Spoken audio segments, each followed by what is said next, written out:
Hello hi friends, good morning. ఎలా ఉన్నారు? అందరూ బాగున్నారా? ఈరోజు కర్రీ వచ్చేసి రొయ్యల పులుసు. కావాల్సిన పదార్థాలు: రొయ్యలు, చింతపండు, 2 ఆనియన్, 2 పచ్చిమిర్చి. రొయ్యలను ఇలా కొంచెం వేయించుకోవాలి, తర్వాత క్లీన్ చేసుకోవాలి. ఇలా వేడి వాటర్లో వేసుకొని క్లీన్ చేసుకోవాలి, స్మెల్ అనేది పోతుంది. స్టవ్ మీద ప్యాన్ పెట్టుకొని తగినంత ఆయిల్ వేసుకోవాలి. ఆయిల్ వేడెక్కాక జీలకర్ర, ఆవాలు ఇవన్నీ వేయాలి. ఇప్పుడు ఆనియన్ వేయాలి. ఆనియన్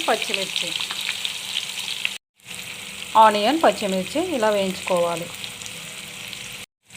ఆనియన్ ఇలా వేగేటప్పుడు కొంచెం సాల్ట్ వేసుకుంటే తొందరగా ఆనియన్ ఫ్రై అవుతాయి. ఆనియన్ ఇలా బ్రౌన్ కలర్ వచ్చేంత వరకు వేయించుకోవాలి. 1 టేబుల్ స్పూన్ అల్లం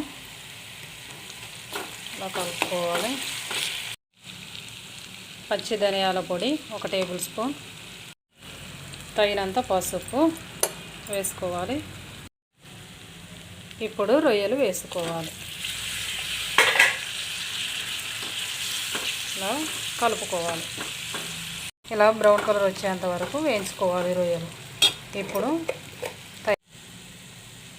ఇప్పుడు రుచికి తగినంత కారం వేసుకోవాలి. రుచికి తగినంత సాల్ట్. ఇప్పుడు చింతపండు గుజ్జు పోసుకోవాలి. చిటికెడంతా మెంతిపొడి వేసుకోవాలి. 1 టేబుల్ స్పూన్ ధనియాల పొడి, కొత్తిమీర వేసుకోవాలి. ఇప్పుడు కర్రీ రెడీ అయింది.